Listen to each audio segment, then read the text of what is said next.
ಈ ದೇಶದಲ್ಲಿ ಬಾಬಾ ಸಾಹೇಬ್ ಅಂಬೇಡ್ಕರ್ ಅವರು ಏನಾದ್ರು ಹುಟ್ಟದೇ ಹೋಗಿದ್ರೆ ನಮ್ಮ ಸ್ಥಿತಿ ಹೇಗಿತ್ತು ಅನ್ನೋದ್ರ ಬಗ್ಗೆ ಊಹೆ ಮಾಡೋಕ್ಕೂ ಸಾಧ್ಯ ಆಗಲ್ಲ. ಆದ್ರೆ ಅಂಬೇಡ್ಕರ್ ಅವರು ಹುಟ್ಟಿದ ನಂತರ ಅವರು ವಿಷ ಕುಡಿದು ನಮಗೆ ಅಮೃತವನ್ನ ಕೊಟ್ಟರು. ಈ ಅಮೃತವನ್ನ ಯಾರು ಕುಡಿತಾ ಇದ್ದಾರೆ ಇವತ್ತು, ಎಲ್ಲಿಗೆ ಹೋಗ್ತಾ ಇದೆ ಅಂತಕ್ಕಂಥ ವಿಚಾರಗಳು ಬಹಳಷ್ಟು ಚಿಂತನೆ ಮಾಡ್ತಕ್ಕಂಥ ಸಮಯ ಬಂದಿದೆ.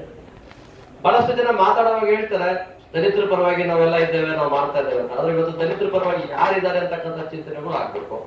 ಎಲ್ಲೋ ಒಂದ್ ಕಡೆ ಕಟ್ಟ ಕಡೆಯ ಸಮಾಜ ಕೂಲಿ ಮಾಡ್ತಾ ಜೀತ ಮಾಡ್ತಾ ಒಪ್ಪತ್ತು ಊಟಕ್ಕಿಂದ ಇನ್ನೂ ವನವಾಸ ಮಾಡ್ತಾ ಇರ್ತಕ್ಕಂಥ ಕುಗ್ರಾಮಗಳು, ಇನ್ನು ಸ್ಲಮ್ಗಳಲ್ಲಿ ಇರ್ತಕ್ಕಂಥ ಒಂದು ಪರಿಸ್ಥಿತಿಗಳನ್ನ ನಾವು ಕೊಳಚೆ ಮಂಡಳಿಗಳಲ್ಲಿ ಆಗ್ತಕ್ಕಂಥ ಒಂದು ವಿಚಾರಗಳನ್ನ ನಾವು ಗಮನಿಸಿದ್ದೇವೆ.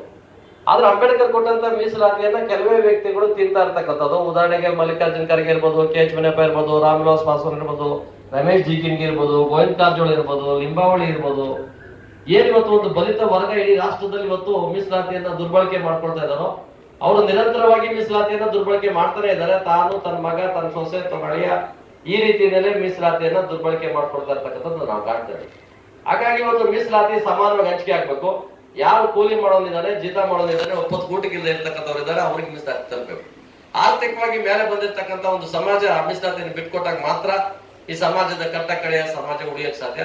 ಹಾಗಾಗಿ ನನ್ನ ಸೋದರನಾಗಿರ್ತಕ್ಕಂಥ ಶಿವಕುಮಾರ್ ಅವರು, ನಾನು ಬಹಳ ಇಬ್ಬರು ಮಟ್ಟದಲ್ಲಿ ಪತ್ರಕರ್ತರು, ಮಾದೇಗೌಡರು ನನ್ನ ಆತ್ಮೀಯರು, ಒಂದು ತಾಯಿ ಹೊಟ್ಟೆಲು ಆತ ಗೌಡರಾದ್ರೂ ನನ್ನನ್ನ ಬಹಳ ಪ್ರೀತಿಯಿಂದ ಒಡಹುಟ್ಟಿದಂತ ನೋಡಿ ನಾವು ಒಂದು ತಾಯಿ ಮಕ್ಕಳ ಬೆಳೆದ್ವಿ.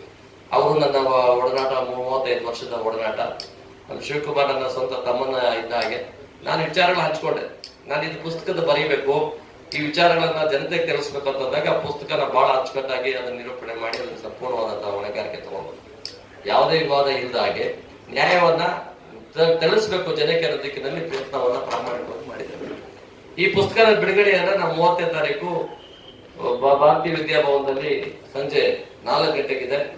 ಆ ಕಾರ್ಯಕ್ರಮಕ್ಕೆ ಬಹಳ ಮುಖ್ಯವಾದಂತವ್ರು ಈ ರಾಷ್ಟ್ರದಲ್ಲಿ ಇವತ್ತೇನು ಸಂತೋಷ್ ಹೆಗಡೆ ಅವರು ಸುಪ್ರೀಂ ಕೋರ್ಟ್ ನ್ಯಾಯಮೂರ್ತಿಗಳು, ಪ್ಲಸ್ ಹಾಗೇನೆ ಅವ್ರು ಲೋಕಾಯುಕ್ತದಲ್ಲಿ ಒಳ್ಳೆ ಹೆಸರು ಮಾಡಿರ್ತಕ್ಕಂಥ ಗಮನಿಸಿದರೆ ಅವರು ಈ ಕಾರ್ಯಕ್ರಮಕ್ಕೆ ಪುಸ್ತಕ ಬಿಡುಗಡೆಗೆ ಬರ್ತಾ ಇದ್ದಾರೆ. ಈ ಗೋಪಾಲ್ ಗೌಡರು ಈ ಸುಪ್ರೀಂ ಕೋರ್ಟಿನ ಮುಖ್ಯ ನ್ಯಾಯಮೂರ್ತಿಗಳಾಗಿದ್ದಂಥವ್ರು. ಅವ್ರು ಈ ಪುಸ್ತಕದ ಬಿಡುಗಡೆಯನ್ನು ಬರೀತಾ ಹೇಳ್ತಾರೆ, ನಾನು ಇಂಥ ಪುಸ್ತಕಗಳನ್ನ ನೋಡಿಲ್ಲ, ಇಂಥ ವಿಚಾರಗಳನ್ನ ಕೇಳಿದ್ದೀನಿ, ಆದ್ರೆ ನಾನು ಇದ್ರ ಬಗ್ಗೆ ನಾನು ಬಹಳ ನೋವಿತ್ತು, ಯಾರಾದ್ರೂ ಒಬ್ರು ಬರ್ತಾರ ಮುಂದೆ ಅಂತ. ಈಗ ಬಂದಿದ್ದೀರಪ್ಪ, ನಾನಿದ್ದೀನಿ ಅಂತ ಹೇಳಿ ಅವರೇ ಮುನ್ನುಡಿಯನ್ನ ಬರೆದು ಪುಸ್ತಕವನ್ನ ಪ್ರೋತ್ಸಾಹ ನೀಡಿದ್ದಾರೆ. ಹಾಗೆ ಇನ್ನೊಬ್ಬ ಹೈಕೋರ್ಟಿನ ಮುಖ್ಯ ನ್ಯಾಯಮೂರ್ತಿಗಳಾಗಿರ್ತಕ್ಕಂಥ ಶ್ರೀಧರ್ ಅವರು ಈ ಕಾರ್ಯಕ್ರಮಕ್ಕೆ ಮುಖ್ಯ ಅತಿಥಿಗಳಾಗಿ ಬರ್ತಾರೆ. ಹಾಗೆ ಬನ್ನೂರು ಮಠ ಅಂತ ಅವರು ಮುಖ್ಯ ನ್ಯಾಯಮೂರ್ತಿಗಳು ನಿವೃತ್ತಿಯಾಗಿದ್ದಾರೆ. ಅವರು ಈ ಕಾರ್ಯಕ್ರಮಕ್ಕೆ ಬಂದು ಕಾರ್ಯಕ್ರಮ ನೆರವೇರಿಸಲು ಪ್ರಯತ್ನ ಮಾಡಿದ್ದಾರೆ. ಅವ್ರಿಗೂ ನಾನು ಆಹ್ವಾನ ಕೊಟ್ಟಿದ್ದೇನೆ. ಹಾಗೆ ಇದು ಕೇಂದ್ರದಲ್ಲಿ ನಮ್ಮ ಸಾಮಾಜಿಕ ನ್ಯಾಯ ಮಂತ್ರಿ ಆಗಿದ್ದಂಥವ್ರು ಮತ್ತು ನಮ್ಮ ಅಖಿಲ ಭಾರತ ದಲಿತ ಕ್ರಿಯಾ ಸಮಿತಿಯ ಪೋಷಕರಾಗಿ ಸಲಹೆಗಾರರಾಗಿರ್ತಕ್ಕಂಥ ಸಂಜಯ್ ಪಾಸ್ವಾನ್ ಅವರು ಸಾಮಾಜಿಕ ನ್ಯಾಯ ಒಂದು ಮಂತ್ರಿ ಆಗಿದ್ದಂಥವ್ರು.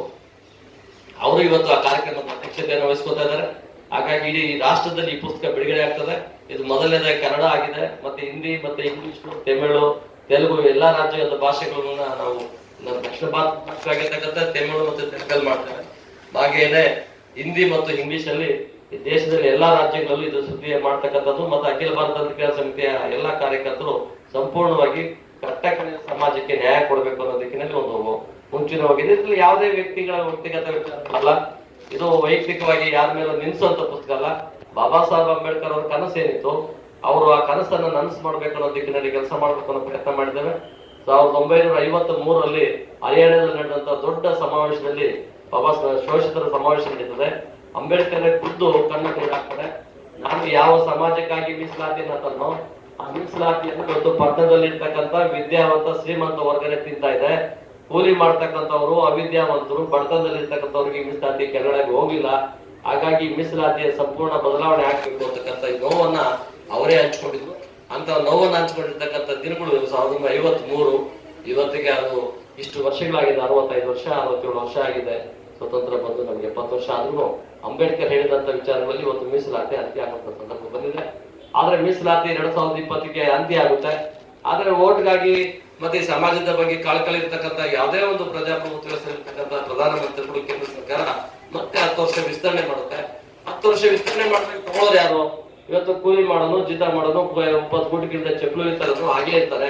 IAS, IPS, IRS, IFS, ಡಾಕ್ಟರ್ಗಳು, ಮತ್ತೆ ಮತ್ತೆ ತಮ್ಮ ಮಕ್ಕಳಿಗೆ ಮೀಸಲಾತಿಯನ್ನು ವಂಶ ಪಾರಂಪರ್ಯ ಸ್ವತ್ತಾಗಿ ಮಾಡ್ಕೊಳ್ತಾ ಆ ಬಡವರು ಹಾಗೆ ಉಳ್ಕೊಂಡು ಅವರ ಪರಿಸ್ಥಿತಿ ಹಾಗೆ ಉಳಿಸಿದ್ದಾರೆ ಆರ್ಥಿಕವಾಗಿ ಮತ್ತೆ ಸಾಮಾಜಿಕವಾಗಿ. ಇವರ ಪರಿಸ್ಥಿತಿಗಳನ್ನ ಇಷ್ಟು ಎತ್ತರಕ್ಕೆ ತಗೊಳ್ಳುವಂತ ಕೆಲಸಗಳಾಗಿದ್ದಾವೆ. ಹಾಗಾಗಿ ಇದನ್ನ ಬದಲಾವಣೆ ತರ್ತಕ್ಕಂಥ ಚಿಂತನೆಗಳಿಗೆ ತಮ್ಮ ಸಹಕಾರ ಬೇಕು. ಪತ್ರಕರ್ತರು ಹೆಚ್ಚಿನದಾಗಿ ಇದಕ್ಕೆ ಪ್ರೋತ್ಸಾಹ ಕೊಡಬೇಕು. ಮತ್ತೆ ಈ ಪುಸ್ತಕದ ಬಿಡುಗಡೆ ಸಮಾರಂಭಕ್ಕೆ ತಾವೆಲ್ಲರೂ ಹಾಜರಾಗಿ ನಮ್ಮ ಈ ಒಂದು ಒಳ್ಳೆ ವಿಚಾರಗಳನ್ನ ಜನತೆಗೆ ತಿಳಿಸ್ಬೇಕಾಗಿದೆ. ಇದರಲ್ಲಿ ಕಾಂಗ್ರೆಸ್, ಜೆಡಿಎಸ್, ಬಿಜೆಪಿ ಪ್ರಶ್ನೆ ಬರಲ್ಲ. ಇವತ್ತು ಬಿಜೆಪಿಯಲ್ಲಿ ಇರ್ತಕ್ಕಂಥವರು ದಲಿತರು ಮೀಸಲಾತಿಯನ್ನ ಬಿಟ್ಕೊಡ್ಬೇಕು. ಅದರಲ್ಲಿ ಪ್ರಮುಖವಾಗಿರ್ತಕ್ಕಂಥವ್ರು ರಮೇಶ್ ಜಿಜಿಂಗ್ ಇರ್ಬೋದು, ಶರಣಪ್ಪ ಇರ್ಬೋದು, ಗೋವಿಂದ ಕಾರಜೋಳ ಇರ್ಬೋದು, ಕೆ.ಎಸ್. ವೀರಯ್ಯ ಇರ್ಬೋದು, ಏನಾಡ್ ಸ್ವಾಮಿ ಇರ್ಬೋದು, ಇವತ್ತು ನಮ್ಮ ಶ್ರೀನಿವಾಸ್ ಪ್ರಸಾದ್ ಇರ್ಬೋದು, ಬಿ ಸೋಮಶೇಖರ್ ಇರ್ಬೋದು, ಎಲ್ಲ ಇವತ್ತು ಆರ್ಥಿಕವಾಗಿ ಮೇಲೆ ಬಂದು ರಾಜಕೀಯವಾಗಿ ಸಮಾಜದ ಸದೃಢ ಆಗಿರ್ತಕ್ಕಂಥವ್ರನ್ನು ಬಿಟ್ಕೊಡ್ಬೇಕು ಅಂತ ಸಂದರ್ಭದಲ್ಲಿ ಹೇಳಿ ಅವರನ್ನು ನಾನು ಮನವಿ ಮಾಡ್ಕೊಳ್ತೇನೆ. ಯಾವುದೇ ರಾಜಕೀಯ ವಿಷಯ ಇರಲಿಲ್ಲ, ಆದ್ರೆ ಆರ್ಥಿಕವಾಗಿ ಮೇಲೆ ಬಂದಂತವರು ತಮ್ಮ ಕುಟುಂಬದ ಸದಸ್ಯರಿಗೆ ಮೀಸಲಾತಿ ಕೊಡಿಸೋದನ್ನು ತಪ್ಪಿಸ್ಬೇಕು ಅನ್ನೋದನ್ನ ಒತ್ತಾಯ ಮಾಡಿದ್ದೇವೆ. ಹಾಗಾಗಿ ತಮ್ಮ ಸಹಕಾರ ಮತ್ತು ಪ್ರಚಾರವನ್ನು ವಹಿಸ್ತಾ ಇದ್ದೇನೆ ಅಂತ ಹೇಳಿ ನಿಮಗೆ ಮಾತಾಡೋದಕ್ಕೆ ಏನಾದ್ರು ಪ್ರಶ್ನೆ ಇರುತ್ತೆ ಒಂದೆರಡು ಮಾತಾಡ್ಬೋದು. ಮತ್ತೆ ನಮ್ಮ ರಾಜ್ಯದ ಅಖಿಲ ಭಾರತ ದಲಿತ ಸಮಿತಿ ಅಧ್ಯಕ್ಷರಾಗಿರ್ತಕ್ಕಂಥ ಕೋಲಾರ ಹನುಮಂತಪ್ಪ ಅವರು ಇದ್ದಾರೆ, ಅವರು ಒಂದೆರಡು ಮಾತಾಡ್ತಾರೆ. ಅದಾದ್ಮೇಲೆ ಪ್ರಶ್ನೆ ಏನಾದ್ರೆ ಕೇಳಿದ್ರು